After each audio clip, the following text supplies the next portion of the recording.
Welcome to SORMAG's Writers Cafe, where we share the real writer's life over a cup of friendship, sprinkled with laughter and wisdom. My name is LaShaunda Hoffman, and I'm your host. This episode is sponsored by, I can't even talk today, Finding Joy in the Journey, 90-Day Devotional, Volume 2.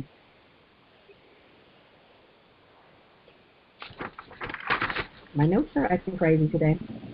Have you ever found it hard to find joy amid trials and adversities?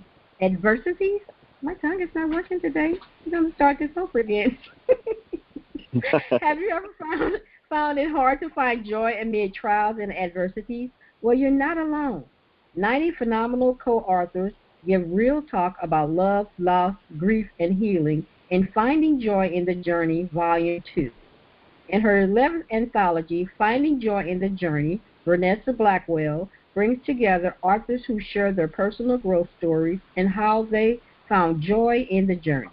Through these stories, each author demonstrates that while education, money, and professional achievement can certainly play a role, true joy goes deeper than material possessions and accomplishments.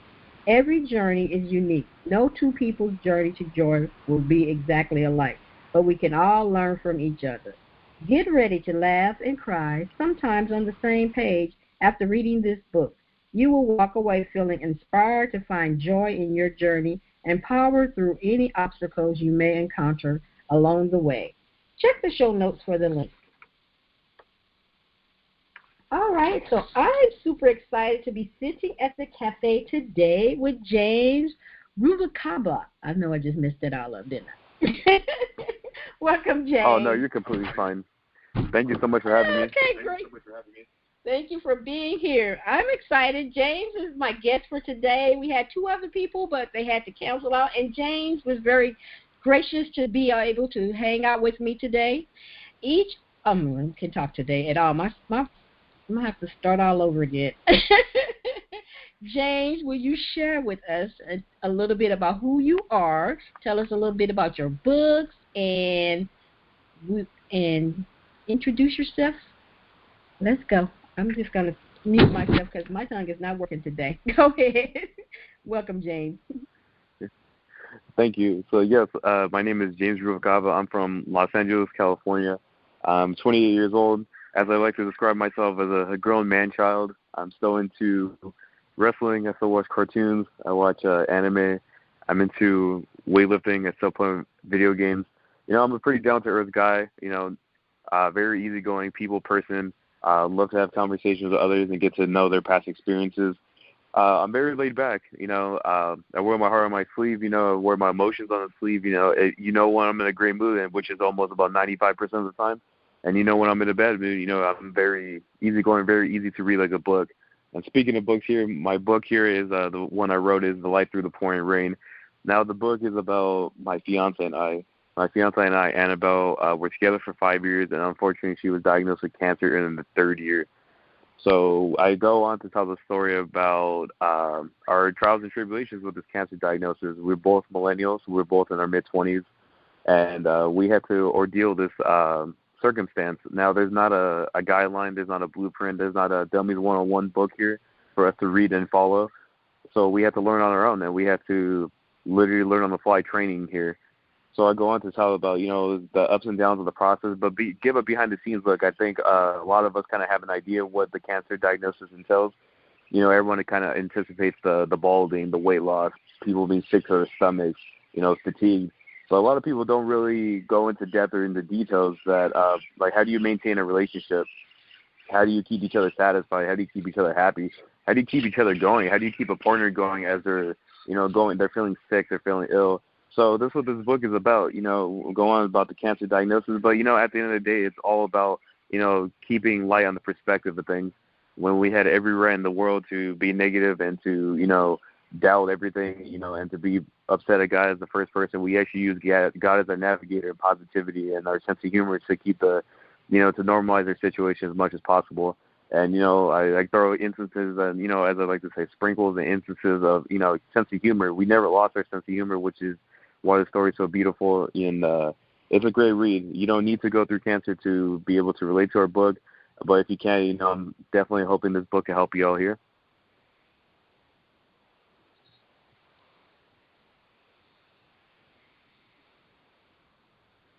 Do you want to read an excerpt? Sure. So the excerpt here for the book it says right here, as an unusual love story about a mid-20s couple who battles against obstacles and unusual circumstances. A couple of 5 years enjoying their youth and prime of their lives together as a routine doctor appointment changes their lives forever. James, 25 years old, and Annabelle, 29 years old, navigate through the ups and downs of the uphill battle against a cancer diagnosis. With no script or blueprint to handle the battle against cancer, James and Annabelle have to figure out how the balance lies between themselves, their future, modern romance, faith in God, and the looming diagnosis.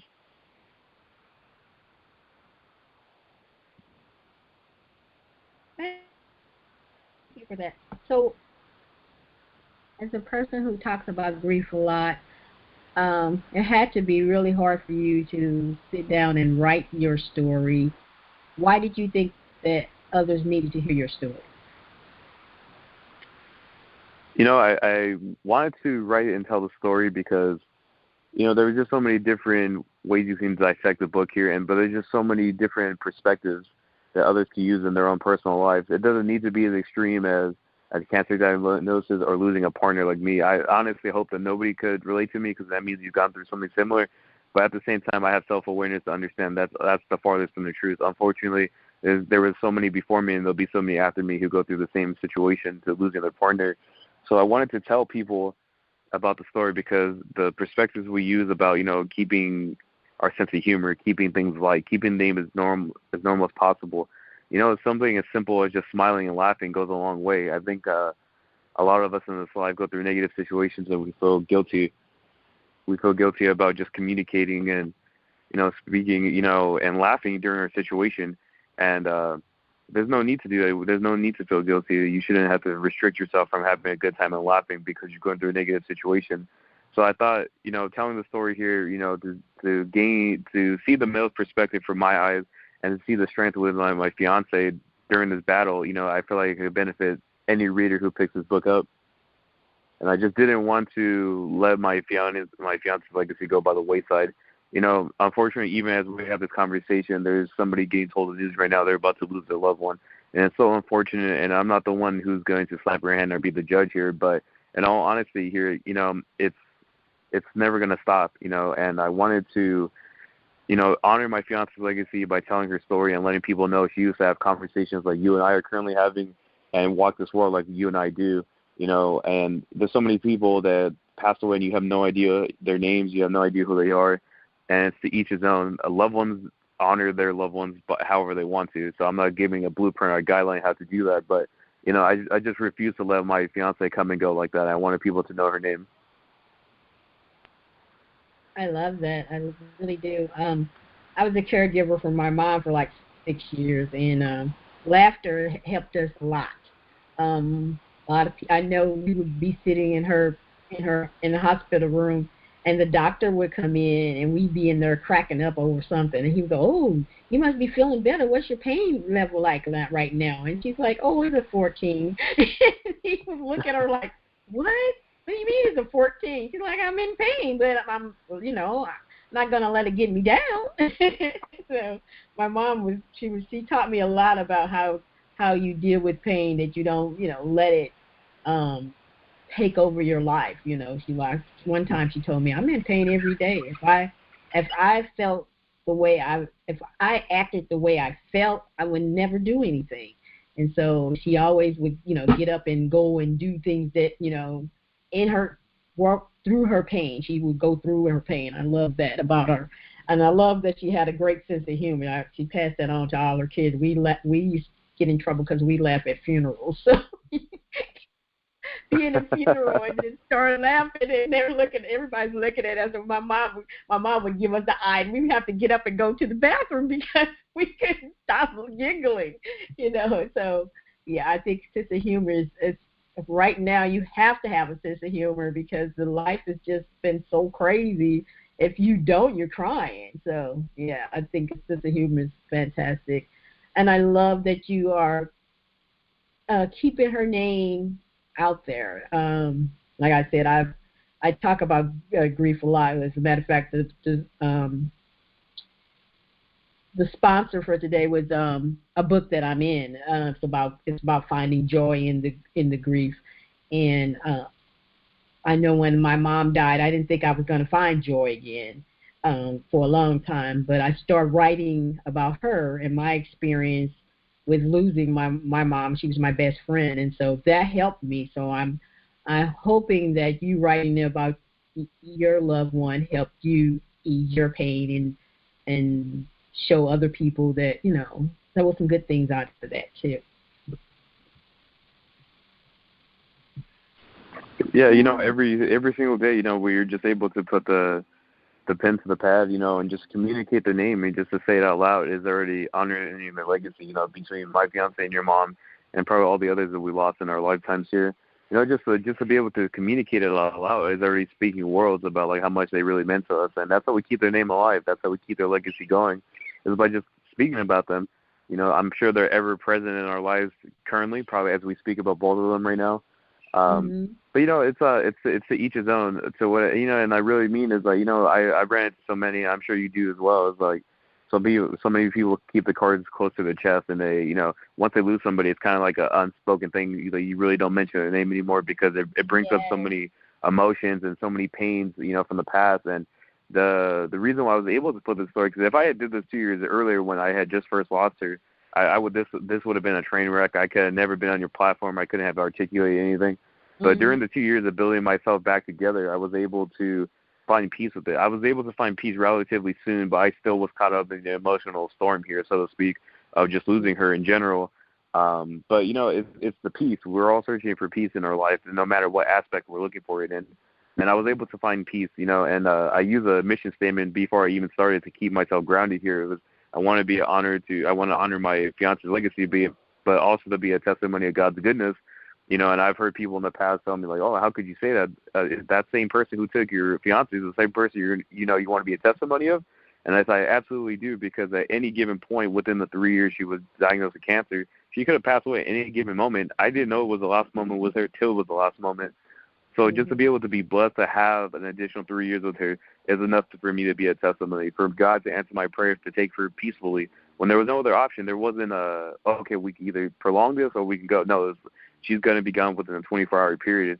So to say that prayer is something that we all wish for in this life. None of us want to necessarily pass away, but we all know it's the most guaranteed thing this life has to offer. So, but I think we would all want it to be peacefully in our sleep. And thankfully my fiance was, able to have that, which she went peacefully in her sleep and was able to go, she was already an angel to me on earth here. So I was very happy she was able to be an angel, look over me now.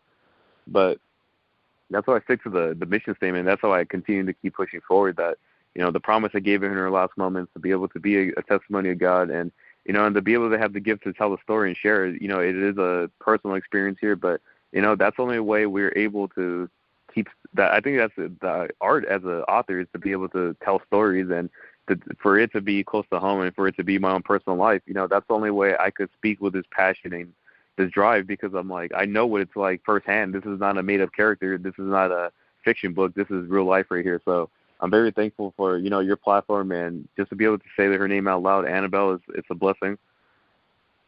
That is a blessing. It's great. And I'm glad that you are sharing, because I think that for me, that was the biggest issue with grief, is that people didn't talk about it.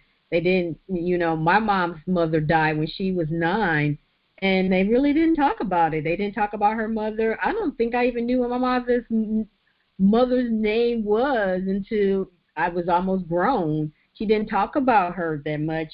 They didn't talk about it. And so I didn't want to do that with my mom. I caught myself doing it, and my youngest son, him and my mom were really close, and he said, "Don't you?" They called her Real. "Don't you miss Real?" And I said, "Why do you say that?" Because I was being the strong one. I would cry in my car and by the time I came home, I wasn't grieving per se when I came in my house. I was trying to be strong for my children, but my children needed to see me grieve so they could grieve. And so my son said, "Mom, you don't miss Real. You don't even talk about her. You don't say anything about her." and I realized that wasn't saying anything to them about her because I didn't want them to feel like I felt. And I said, and then from then on, I talked about my mom. So sometimes people say to me, "Man, you talk about your mom like she's still here." I said, "She is." In my heart, that's how I talk about her, And I appreciate you saying that because a lot of people don't talk about their loved ones once they've passed. And I think that for me, it feels like you want to forget them. And I never want to forget my mom, my dad, my sisters, my cousins, uncles. I want them to continue to. People talk about my son. He looks like my uncle who passed a couple of years ago, and I always tell him, "Boy, you look like." His name is Kelly Brown. I said, "Man, you look like Kelly Brown," and he goes, "Who is Kelly Brown?" Because he never had a chance to really meet him, and I show him pictures, and he's like, "Man, we do look alike." I'm like, "Yeah, you do," And so I think that we miss that because we are grieving, and so we try to buckle all that hurt into push it down and not think about it. But that's why, like I said, I started talking about grief because I was a walking zombie for 2 years. When I heard you say that you weren't ready for 2 years, and I understood very well. I sat on the couch and I watched TV. I binge watched stuff. I didn't write. I didn't talk about nothing. I just was like, I came home and I laid on the couch. And I did that for 2 years. And I don't recommend that to anyone. So I always tell people, get out and experience life again. My mother's favorite saying was, just keep on living. And when she used to say that to us, we used to get so mad. I'm like, "Mom, what does that mean?" But now I know what she meant. She meant that you got to keep on going. Even though you get a couple little bumps in the road, you keep on going. You don't let life stop you, And so I tell people that just keep on living. Enjoy the life that you have now. You're sharing about Annabelle to other people and hopefully inspiring somebody to, get off that couch and start living and understand that, yes, this grief is hard, but you still can find joy in it. So I have 100%. Yeah. What has surprised you most about being a published author? Oh man, it's I guess it's a recognition first and foremost. Like it feels very strange at times. It happens every once in a while where I do get stopped or someone says, "Are you that guy?" I actually had a encounter 3 weeks ago while I was working out, and somebody said, "Wait a second, there's no way. You're the light through the pouring rain guy, aren't you?" I was like, "I am." I was taken by surprise because I never wrote this book with the intention of any dollar amount. I never wrote this book with the intention of fame, recognition, glory. I just wanted to tell a story and really just see a promise through. That was why I do it. That's why I'll continue to do it. But that's my original statement. So for people to recognize me by the story was mind blowing. And I took a picture. I even had to post on my Instagram because I felt like I was a fan. I was like, oh my God, somebody approached me. I got to document this. Like I can't believe who I just met. It was a fan. It's definitely different. It's different when you never know when you first start. You have a vision and you manifest how high you want to take this. Before I even started manifesting and articulating to others how high I could take the story, I thought of the negativity at first, and I'd be dumb to say I didn't think of that. I figured that I have enough self-awareness to understand what I'm really saying out loud and what I'm putting on public, platforms here. So I know people will eventually come to me. I've ran into this in the past where people are like, "How do you keep your eyes to the sky when he's the first one to take your fiance?" Or I know people were gonna poke holes in my logic like Swiss cheese. I really knew that people were really it was going to be there. If you were a believer in God, and this doesn't matter any religion at all, or if you don't identify with religion at all, that's completely fine. You can just identify with God. That works. But those who believe in God were going to, understand what I was speaking on 100%. But those who don't, those are the ones I was anticipating to come my way. And, but to counteract that negativity, I manifested and articulated all the positives I wanted to do with this book, and, I know the highest ceiling I can get to, and I will get to eventually is the big screen. And I always tell others that I wanted to get to the big screen to get it because I know my book could be a movie. I'm sure so many authors say that, but, I say this with 110% confidence here that it could be there and it will be there. And, I'll go for, and it's not settling, but this is how high I anticipate this. I will go for like a TV show or Netflix. And I just want to be very clear that I don't say this with the cockiness of, like, I don't have cockiness behind my statement. Actually, it's confidence in how high my faith is in God. I know that we could get this level. I know that we're going to reach it. Now, it's not even for a dollar amount. It's honestly just so I can get more legitimacy behind the story in myself here, so that I could actually have more reach to help out others, whether that's grief, that's for someone who's lost a partner, that's somebody who just lost anybody, which we all have. Just help out as many people as possible. I want, if you don't mind, I'll give you a little background story here. Before I was a publisher, I used to work with the special needs community for 10 years or so, and I did just about everything under the sun in that community. And I honestly say I gave my heart to that field, and every single individual I encountered, I gave everything I possibly could to put a smile on their face and more. And I just wanted to help out. And I have no writing background myself. I was in special ed classes. I had people pointing fingers at me. I had people laughing at me, And as I was working in the special ed field too, I had kids find comfort in me and tell me, like, yeah, people are really calling us names and people are laughing at us. People are saying we're slow. They're using the R word against us. And it's just so hard and difficult, And I know the echelons I plan on reaching will only help me build my reach so I can go back and help all those kids. And of course, I could go this present moment and go there. But, it's these high echelons are to legitimize me and to say, okay, this man, that he's accomplished these milestones. Let's go ahead and give him free reign to help out these kids. I want to get back to the school systems. I want to help with the special ed. I want to speak for the voiceless. I want to be the voice of the voiceless here. Those who are too young to articulate what's going on with them at school, how they're getting bullied, how they're getting picked on. Even like I used to be, I still kind of am. Like I'm a short, I'm 5'9" now, but at the time during school I was a short, chubby Hispanic kid. So I was never going to be first picked in sports, but eventually it takes a toll. It sucks to be last. You start dragging your feet. Your body language is, it's negative. You're hurt that people think that low of you, but I want to just hit all these echelons to be that voice for those kids. I want to help them as much as possible. And the higher echelons I reach, the more reach I have to help out others. And that's the ultimate goal here, is just to help. And that's what I'm here for. That's what this story's here to do. I love that. And nothing wrong with thinking bigger and wanting more for your stories, your books. And you know what? I could see it as a book, as a movie, because you can see it. If you can envision it, it can happen. The problem is a lot of us don't envision it. They're like, oh, that would never happen. So, no, it's not going to happen. But you believe in a higher power. You believe in God, and He can make anything happen. So I'm believing with you. Remember me. Give me some free tickets when you get to the movie. But I say this very humbly and stuff like that. I cannot tell my story while mentioning you because it's another platform. It's more audience. It's just another way. You never know. As my mom always tells me, my mom is like my Kris Jenner. She's like my momager here. So, she green lights and red lights everything and does, she's my decision maker here. And, she always says, like, son, you don't have to get ready if you stay ready.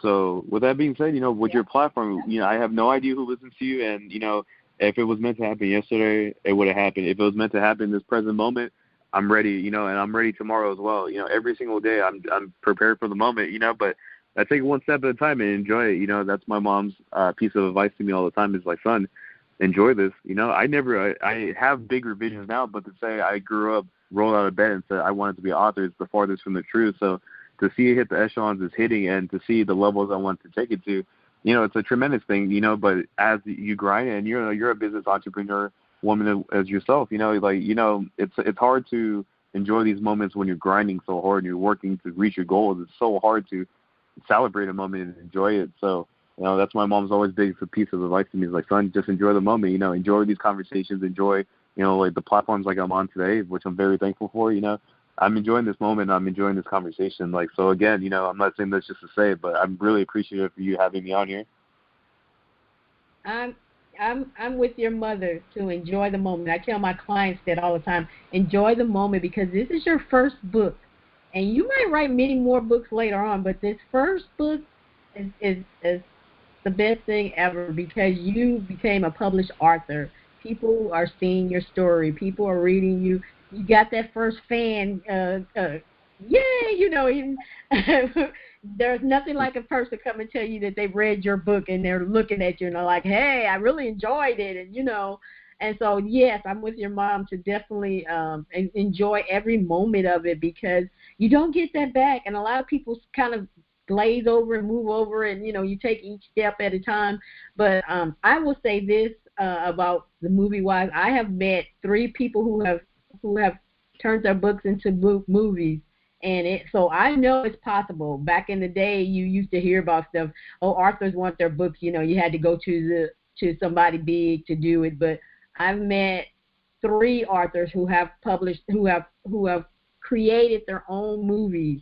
And so if that's something you want to do, there is platforms to do it. So don't think that it can't happen, because it can happen. It might not be with a big university or somebody like that, but somebody else might take it on and say, hey, let's do this. One of my friends just closed on doing her movie, and she's like, can you believe I'm doing a movie? I'm like, wow. And this indie stuff is so many doors opening now for people. And so yes, enjoy the moment and celebrate it. It's okay to celebrate. A lot of people miss the celebration part. And if you haven't treated yourself to a nice dinner because you published your book, make sure you treat yourself to a nice dinner. And buy you something that you can remember, so you go back, years from now and you go, oh, yeah, this is nice. You remember that. So that's a good thing. What did you learn while you were writing this book? What I learned first and foremost is I'm very thankful for whoever invented spell check. First and foremost, let's give a shout out to whoever invented spell check, because when I was writing, I actually wrote all my book in my notes on my iPhone. I just continuously kept typing. I didn't put pen to pad. I was writing all on my iPhone, and I just kept writing and writing until I couldn't write no more. And spell check, I didn't realize how bad my spelling and all of my punctuation was until I transferred my notes into the computer, and I saw my whole book highlighted in red. I was like, oh yeah, we're thank God for spell check, But as I was writing, in all seriousness, though, it's to be able to vent, and it's to be able to tell the story how you want. It is your vision. I didn't write the story with, let me hide a detail or two because this might go over well with the audience. You have no idea who your audience is going to be when you're writing this at first. You kind of have an idea where you're like, okay, it could be for this type of person, but that's all I know so far. So I just told my story as honestly as it could possibly be. And, I use it as a tool, like an open diary, to vent out and to really, express emotions I hadn't expressed out loud. And, it was cool. There was great days where the ideas were free flowing, and there was days where there was tears just falling onto the paper, onto my phone actually, and I was just like, what, I think I'm good for the day. Time to head inside. I was very thankful to be able to just have an outlet to go. I have a great support system, so I was able to articulate these emotions. But there's a couple, some deep thoughts where I was like, wow, I really did just say that right now. Okay, now the world's going to know. I just knew at the end of the day that what I was doing it for in the bigger picture. I just knew, I'm like, I got to come through on the promise, but I'm like, if that even comes at the rate of exposing myself a little bit more and allowing me to legitimately be an open book for others to relate to, I was like, so be it. If that's what it takes to accomplish the mission statement, I'm going to do it, and it's a tremendous blessing. I never envisioned to be an author. I'm very thankful for the platform. I respect the craft. I respect the art. I respect how others can create fantasy worlds. It is amazing. Because it was very hard for me to put pen to pad or thumbs to the screen, so to speak, to tell my story. So, I'm very thankful for this platform. And overall, though, as I've given some advice to a couple of up-and-coming authors, best thing I always tell them is, tell the story to the best of your ability, and whoever's hands it needs to be in, it will be in there, whether you're published or not. I guarantee if it's meant to be a success, then which most of the cases there are, it will be a success. You don't need to cater, or you don't need to, edit it to the best of your ability just so it caters to the wider audience. If it's a true story, true to yourself, true to your heart, I guarantee it's going to land in the reader's hands, and it's going to reach all the platforms it needs to be as big as possible. Man, you answered my next question with no problem. Do you think you plan on writing anything else? Or this will be your only book you write? No, it's very crazy that I actually wrote all three versions of my book in the 1 month sitting. I'm a patient person when it comes to the overall grand scheme of things, but when it comes to actual like working, if things getting completed, I'm pretty impatient. Where it's like if I have the ability to complete something, I'm going to complete it as much as I can and do as much as possible. And and I already knew I was already 2 years removed from the situation, so it's basically recollecting everything and ironing out the details of our story for this first book here. But that was 2 years ago, and it's like I've lived an additional 2 years since, and and since you speak on grieving, you would understand this probably better than most that every single day we wake up, it's another page to our book here. And my book didn't end because I lost my partner. It kept going on. I'm here, 2 years later speaking to you. So, the book continuously goes on, but now it's to the point where I wrote a second and third book to finish off the series. And now it's kind of like, where does my life continues? How does it feel to go on to date again? How does it feel to move on? How does it feel to put one foot in front of the other? How does it feel to get out of bed? And I use the dating as the best example here because anybody who's single or anybody who's gone through the game, they know it's crazy out there. It's a zoo. The game is never changing. It's been the same for humanity's whole entire history here. It's a crazy world out there when it comes to dating. And, it was the same game when I was previously to meeting my fiance. And when I met her, I was very thankful and happy to say, Mom, I hit a home run. This is one-on-one. I found the one, and I was happy for that. But now, the future books are going to cover on topics of like how does it feel to find the two, so to speak. Like how does it feel that you found the one, you found the girl, you've heard about the one for your entire lifetime. Your parents prep you to be the man you are so you can enjoy your partner and be the best partner you could be for your other one. And how does it feel to continue, and how does it feel to know in the back of your head that you found the one and unfortunately fate fell short to an extent and now you got to move on. You got to keep pushing forward and get back to work, try to open up again. And it's there's so many different avenues I try to explore in the second and third book here. And, even go into the topics of how I even came about becoming an author, because it was a lot more than just putting the thumbs to the iPhone here. It was a lot more than that. But, as you're an author yourself, there's a lot more to the process than just a simple typing it up on the keyboard and all of a sudden now it's all over the place. It's a process. So, from dating again to putting the book out and to, continuously tell the stories about, how I was a rising author, coming from nowhere, and just to be able to tell my story, there's many more books to come, and I'll continue to keep writing as long as the demand is there. And honestly, until probably my last breath, because the pages don't stop running out. The time the page runs out might be my last day here, my last breath on earth. So I'm going to continue to keep telling stories. I love that because, like you said, you're starting a whole new path. So you got a whole bunch of different stories you could probably come up with. And dating in 2021, yeah. I'm glad that I am married because my single friends have the stories they tell. So I wish you much blessings with that. It is crazy out there. It is a zoo. Yeah, but I think that's God's sense of humor. He's up there cracking up. Yeah. So, that's how I look at it. It's like, wow. And I think that if he sent you her, he'll send you somebody else. I mean, because he is a loving God, so he wants you to be happy. And think that, and like I said, nobody is promised forever. So, like I said, you get that happiness while you can here. And you had happiness, and so you know what happiness is. There's a lot of people that don't know what happiness is. So that they settle for stuff that's not happy because they think they got to have somebody. But you know what happiness is, and so you don't have to settle. You just wait till you find that person that brings you happiness. 100%. I don't mean to cut you off, but like I just want to throw a little snip in there. My mom tells me all the time, my mom planted the seed a long time ago when I was 8 years old. As being a chubby Hispanic kid from LA, I had no business telling me this. So this is why I had to tell a story that she just stopped me one time as I was running through the hallway in my old house, and she just said, "Son, I don't know what it's going to be. You're going to be a successful man. You're going to be an entrepreneur, but, you know, you're going to be a king. And, you know, when you wake up in the morning, you have a crown on your head. And when you go to sleep at night, you have a crown on your head. And everything in between should never knock the crown off your head. And, you know, and I'm 8 years old. I look at my mom in the eyes, and I'm just like, okay, Mom.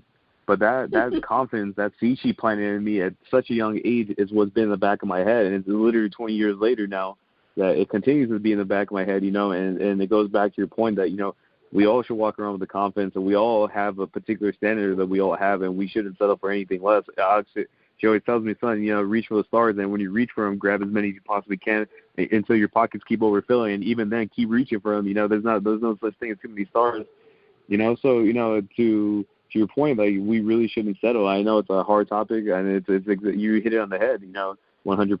That a lot of us settle just to say we have something, you know. A lot of us are not happy in our situations or not with our partners, but, you know, don't settle for less. Honestly, go for more, you know. And I'm very thankful for my mom, and, you know, your advice is beautiful because it's true that there was times in these 2 years where I was like, you know what, just to have comfort is good enough for me, you know. And you start to find out that's no.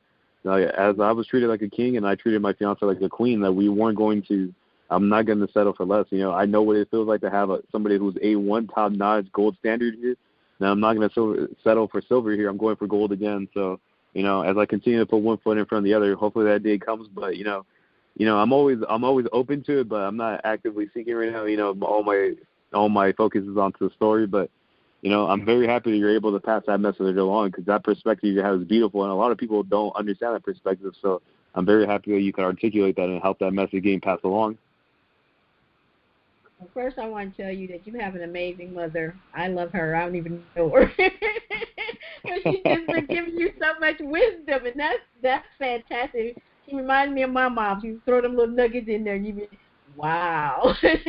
But I love that she said you had a crown when you woke up and when you went to bed. That's a deep step right there. And that's great. And don't settle. Don't settle, because you deserve to be happy. And I think that a lot of people miss that in the dating thing, because I heard someone tell me that, you know, they rush you to get married, they rush you to have kids, they rush you to do this, they rush you to do that, and sometimes you're just not ready for all that rushing, you know. People used to tell me that all the time. When are you going to have kids? And I was like, well, can I get a husband first? You know, I want a husband first. Then I'll have kids. You know, we got it backwards so much that we have the children, and then we'll get a husband. And I'm like, no, I want to do it the right way. I want a husband, and I want kids, and I want grandkids. You know, and my life has been that way. I did not settle. I chose not to settle, and I'm thankful for that. I got my romantic hero. I got my beautiful children, and now I have a great little grandson. And it was worth it. It was worth the wait. I didn't get married till I was 28, which everybody said was old. You're old, man. You never, you know. And I married a man who didn't have any kids. I didn't have any kids. My mother said we were rare gems, because that was rare in our time range, that people didn't, you know, everybody else had 2 or 3 kids, and we didn't have anything. We were very late bloomers, but it was, for me, it was worth the wait. I had a wonderful single life. I enjoyed my single life. But it was rough, because I kept thinking, I ain't going to never find anybody. You know, and I look at it now sometimes and I go, man, I'm somebody's mama.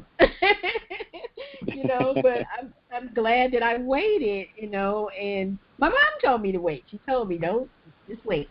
He's going to come. I'm like, okay.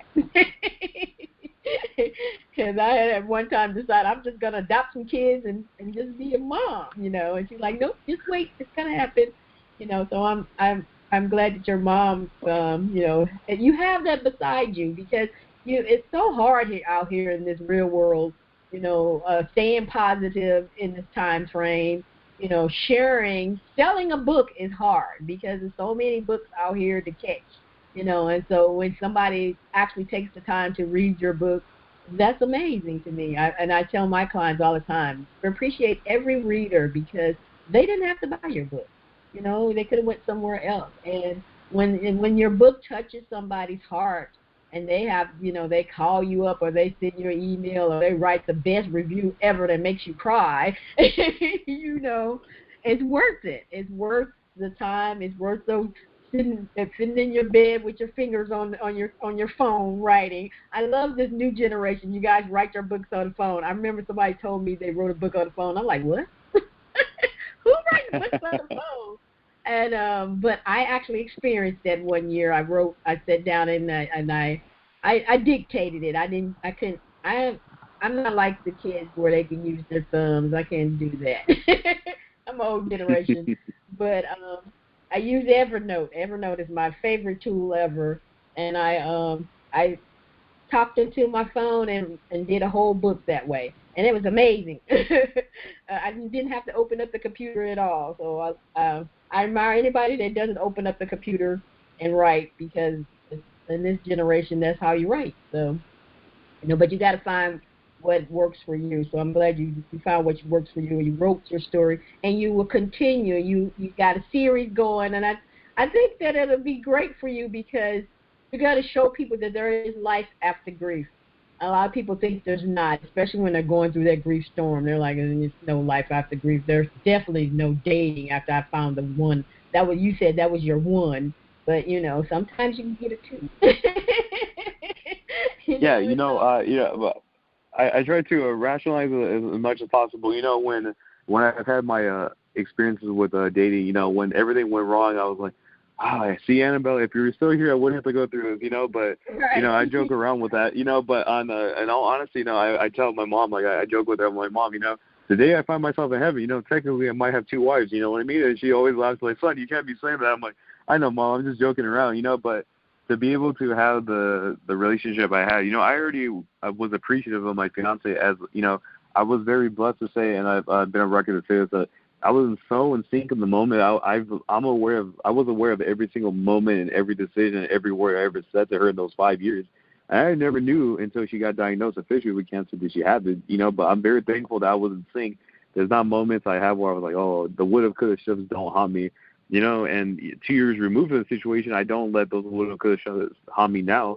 And I never let the anxiety of tomorrow, dawn our relationship or, attack me today. I live in the moment. I stay in the present and try to enjoy every moment. I was thankful to enjoy every moment with her. I'm very happy that I still, practice what I preach, and I enjoy every moment I'm having now, as I'm having one as we speak. Another moment here, I'm very appreciative of it.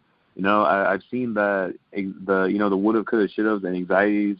That's what I see. That's what ages people. I see the gray hairs, come early. I've seen the black eye bags on the people's eyes. I've seen the aging, on their face. I've seen the wear and tear on their body, because, the body language is oozing out just so much pain and grief. And, I understand it. There's not a time frame to recover and come back. But, as much time as somebody possibly needs, take all of it. Don't let it hinder your life. You really do need to put one foot in front of the other. But at the end of the day, really take your time. I've ran into so many people who are double, triple my age are still trying to find peace with their situations, and I'm very thankful to say that I was at peace in the moment then, but now that I have my mental right and everything's back, and I could, I'm back to myself 100%. That, it took me 2 years, but I don't use it as a gold medal to say, hey, look at me 2 years later. To each his own. However much time it takes, I definitely recommend take it all, but I just refuse to let sorrow and negativity kind of be the storm over my head, so to speak, because when a person brought me nothing but happiness, I refused to show her loss by nothing but sorrow and pain. I will always miss her tremendously, but she brought nothing but happiness to me, so all I want to do is display the happiness that she gave me, and I want to give that back to the world. Man, I just love that. I love that so much. And I'm so happy for you, because peace is hard to find. And a lot of people, that's why I said so many miserable people in the world. I didn't realize how miserable people were until we got into this pandemic. And it really, really came out, because people, they're miserable. They were miserable in their homes, and then you're making them stay in their homes. So they're really miserable, and I'm glad that you were able to find peace and you're able to share that peace, Some people say to me all the time that I'm like, you're so positive. Well, the other side is negative, and I don't want to do that. I've been sad, but I've never been a negative person, but I was, like I said, I was sad for like 2 years. I was sad. I was really sad. I was in a deep sadness, and I don't recommend that for anyone. And so I try to, tell people how you don't have to go through that deep sadness. You can grieve people without being in a deep sadness, because it's hard to pull out from underneath that. And when you don't talk about it, then you see people falling into that pit of sadness. And so that's why I talk about it, and I'm glad that you were talking about it and you're sharing, the good times, the happy moments, because people need to know that they can get through that deep sadness. Like you say, you did it for 2 years. Same way with me, 2 years. When I talked to my sister, she's like, I didn't feel like that. I was at peace. And I'm like, wow. I think that's good. My other sister, she was on the couch for 3 years. I was 2, she was on there for 3. My middle sister, she didn't get on the couch, but she said she was at peace. And I was at peace, but I didn't realize that how much I was gonna miss my mom. I knew eventually it was gonna happen, but my mom was my best friend, so I had to find out how to live without her, because I had lived with her for 48 years, and so it was like, wow, how do you navigate that? How do I navigate that? And I learned how to, but it was hard because nobody told you how to grieve. Nobody talks about that. Nobody tells you how that you, girl, get off the couch. And nobody told me that. Nobody said, hey, are you okay? Because they just saw me being me, They didn't know that I was in that deep sadness, And so I always tell people, you're going to go through that. It's going to hurt. It's going to be painful, but there is another side to it, that you can get off of it. You can get off the couch. You can get off the couch. So I'm glad that you're sharing your story and Annabelle's story, and hopefully it will help others who are dealing with the same issues or about to deal with those issues, because, sometimes it's best to get a little idea of what's going to happen, because I tell you, when you're dealing with grief, it is a whole different adventure that you've ever been on. You be fine one day, and then somebody will knock on your door and deliver some mail, and you bust out the car crying. So, my mom used to get chewed up, and she got one time the QVC hadn't stopped and came through, and my sister said she opens up the door, and the guy's there with the QVC, and she just started crying. And he's like, ma'am, what happened? And she's like, I'm sorry, I'm just having a moment. So you have those moments, and people, but like with me, laughter is what made me get through my moments. I found some funny stuff. I watched some funny movies. That's how I got through my pain, is laughing, because if not, I would have spent another year on the couch crying. So, Well, James, I have seriously enjoyed talking to you. You have just made this a wonderful end to my day. I love your positiveness. It's just floated all over me, so I really, really appreciate that. Please tell our listeners how they can contact you online. Sure. You could follow me on via social media by my name, James Ruvalcaba. I'm on Instagram, Twitter, Facebook. I'm on most social media platforms, not the dating websites. I made it a thing to make sure that I wasn't on any dating websites. I wasn't going to put myself in that situation. So I am not on there. So I'm not completely on every social media website, but, the main 3 I am on. You can find me on my website as well, which is my name, James Ruvalcaba. You can contact me through my newsletter.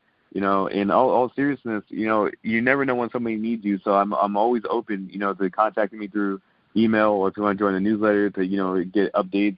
Any way I can help out and get back to somebody. You just never know when someone needs that word of uplifting and motivation, or you just never know when someone's going through it so rough that your words are the one reason why they turn around. So, feel free to contact me. I have no restrictions here, so please feel free to contact me. DM me on social media, contact me through my website, and I'm always just one message away. I'll always respond as fast as I possibly can. Well, thank you. I appreciate that. And you just got a gold star because you said you had a newsletter. Wow.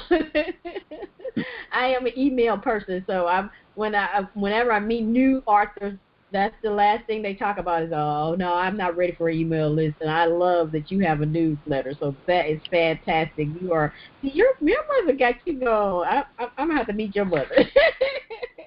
She has got you on the right path. I am so excited about that. All right. So I hope what James shared today was very helpful for you. I want to thank our sponsors, Finding Joy in the Journey, our 90-day devotional volume 2. Get your copy. Get your copy. Check the show notes for the link. I want to thank you, our listeners, for taking time to listen to the podcast. I have 3 questions for you. The first one is, did the book excerpt intrigue you? Check out the show notes and find the link to download it. Did you enjoy this episode? Share the link to your community. If you have a topic or would like to be a guest or sponsor for an episode, contact me at onestormeg@gmail.com. And my last question for you, have you promoted your book or business today? If you haven't, go showcase those wings. Someone needs what you have to offer. This is LaShaunda Hoffman, and I will see you on the next.